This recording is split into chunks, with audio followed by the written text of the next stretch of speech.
Well, the UK is going to be in lockdown for a while yet, it seems, so lots of businesses are going to struggle to survive. And yet we're told things will bounce back in the second half of the year. It'll be like the roaring 20s all over again. So should we be optimistic? Or more likely, is it going to be the case that the economy is so severely scarred and people are out of work that bouncing back is going to take some time, perhaps a lot of time, not just in the UK, but throughout the world. And overly optimistic governments might be part of the problem. That's today on the Debunking Economics podcast with Professor Steve Keen. I'm Phil Dobby. Welcome along. So consumers in the UK paid off £16.6 billion in debt last year. Now, that will have contributed to part of the slowdown in economic growth. The other contributing factor, of course, will be the fact that no one's been able to go to work, or lots of people haven't been able to go to work. So productivity is stuffed. But also, if we're paying off debt, then we are pulling money out of the economy as well. Apart from a blip in July, consumer credit has turned negative ever since the pandemic began. We are just not borrowing, it seems. And there is a clear divide emerging in the UK, and I'm sure it's the same in other parts of the world too. Those people without a job are getting heavily into debt. Those with a job and very few ways of spending their income are saving. In fact, the household savings ratio as a proportion of disposable income went from 7.7% in Q4 2019 to 27.4% in Q2 2020. The Bank of England governor has called it a coiled spring that is ready to bounce back. Others have suggested we are about to relive the roaring 20s because that was a period when we spent up latent savings. So is that where we are today? Is that how you see it happening, Steve? It's because a lot of people are saying, yes, this is going to be the start of something big. We are going to spend like crazy. Can you see that happening? No, I can't. And this is actually intriguing because it comes down to how is savings defined? How's it measured in the national accounts to get figures like that? And the way that it's measured is simply saying, well, here's the consumption levels. The gap must be savings. But, let's not count the money used to service private debt in the consumption. So they're not directly recording what's happening to bank accounts in that. They're simply saying if people earn $1 trillion and spend $700 billion, ipso facto, they must have saved $300 billion. But when you go take a look at the actual numbers for banks, you can find that rather than the level of debt falling, the level of debt is actually rising. And so how do you reconcile the two? It's because it's just using a strict national income identity. Income equals consumption plus investment plus government spending minus taxes plus exports minus imports. And then if you do the sum of everything, they're looking on the consumption side for consumers. You see income is either consumed or saved. Then whatever is consumed, the gap is the savings. Bang, this huge level of savings. But the servicing of private debt is not included as part of the expenditure, which would be great if they actually told us we didn't have to spend any more on that. That'd make us all a lot wealthier. But it means you're getting a huge disparity between the figures you can derive from playing around with the national accounts and the figures you get when you look at bank statements. But anecdotally, I know lots of people who are working because they can work from home, they can work online, who are saying they are saving money. I mean, in fact, almost, everybody I know who's in that situation is saying, yeah, we're spending less because we're not getting on the train into London, for example. We've not been able to go on foreign holidays. So those people who've got a reasonable amount of money have been saving money. So is that pent-up demand still going to come back? The part of your comment you made earlier about who's doing it is a large part of it, because you can only have that pent-up demand if you've still got an income.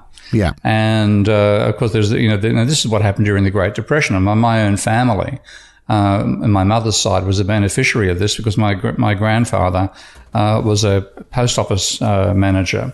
And consequently, he didn't lose his job during the Great Depression. And because there was a fall in the price level, this applied, globally there was deflation, his real income actually rose over that period. So even though you were affected by it by seeing what happened on the street every day, and that's a bit like what we're seeing with the COVID-19 now as well. Only the people who lost their jobs are really devastated. Of course, that's a large part of the population during the Depression. But the people with a job did very, very well, thanks very much, out of that downturn, unless they were silly enough to own shares beforehand, of course, which sort of evened things out. Well, the Bank of England, their own figures, they say the savings are in higher income households. Those who have increased their savings, the mean income, this is from a survey they did for their monetary committee, so they could try and figure out what's going on in households. So they commissioned this regular survey. Those who say that they have increased their savings, so this is just people's own perception that they've got more money. The mean income of those people was close to £50,000. That's a household income. Those who said they saw their savings decrease, the mean income was around 30,000. So it is those people who are saving are higher income households. Absolutely no surprise there. But I wonder whether they will still spend it, or whether they're in higher income households. They're going to say, well, we'll put it away. We'll spend it on our pension, or we won't use it just now because we're a little bit unsure about the future just yet. Yeah, I think what you're going to find is that, again, the distributional effect comes into play. And the people who've saving out of this are ones who are likely to have low levels of debt to begin with, maybe, and they're possibly going to be using that money to buy assets, maybe even shares in what's that American one that's going through the roof right now, GameStop, GameStop, and benefit. And benefit it's out been of that up and down. I don't think it's through the roof anymore. But and also like or they could buy Bitcoin, for example, couldn't they? If you want to talk about an asset that's really going crazy, they could put it into Bitcoin if they really want to lose it at some point in the future. But like if I look at the aggregate data for the let's start with the UK here, and look at what happens to level of household debt. If it was true there's massive amounts of savings, then there could be a massive reduction in the level of household debt. If you go back to 2020, the beginning of the year, the level of household debt in the UK was 84% of GDP. It is now 89% of GDP.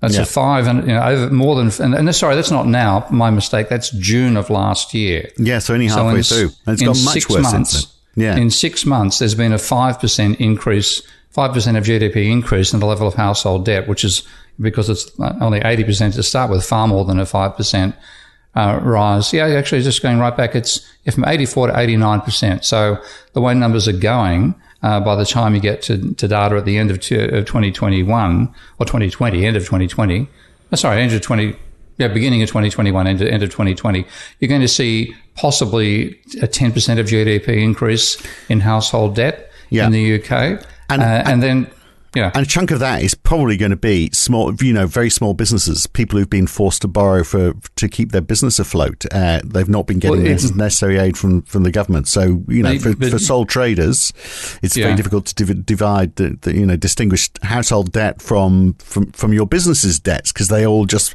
mesh together, aren't they, in effect? Well, yeah, I mean, this tends to be, I think the way data is assembled, it tends to be looking at mortgages and unsecured household debt. So if you're a small business person, you'll often dip into, if you have any buffer in your mortgage, you'll dip into the buffer when you need to. So that could explain the increases in debt there. But again, the income distribution you're talking about, that goes against the small business argument. Yeah. And we know small businesses are also getting into debt with banks. So net bank borrowing by small and medium business in 2020 was 43.3 billion compared to 2019, 1.4 billion. It's a massive increase in small business debt. And you're seeing the same thing in the corporate figure. So again, in the UK, corporate debt started at 70% of GDP in the beginning of 2020. By June, it's 79%. So we can see that debt is the thing that is going to slow down the recovery. Are governments really onto that? Are they going to hold back, giving us the stimulus that we probably need to get the economy back on its feet? If you want to hear more of this, then you need to subscribe at debunkingeconomics.com or become a supporter of Steve Keen on Patreon. Go to patreon.com/Prof Steve Keen. If you're a supporter of Steve, then you get access to the full version of this podcast and all the other podcasts in this series. Next time, we're going to look at vaccines. We're getting on with it in the UK, but really we need the rest of the world to get on with it as well, because we're not covered until everyone is covered. We'll look at that next time on the Debunking Economics podcast with Steve Keen. I'm Phil Dobbie. Thanks for listening. I'll see you next week.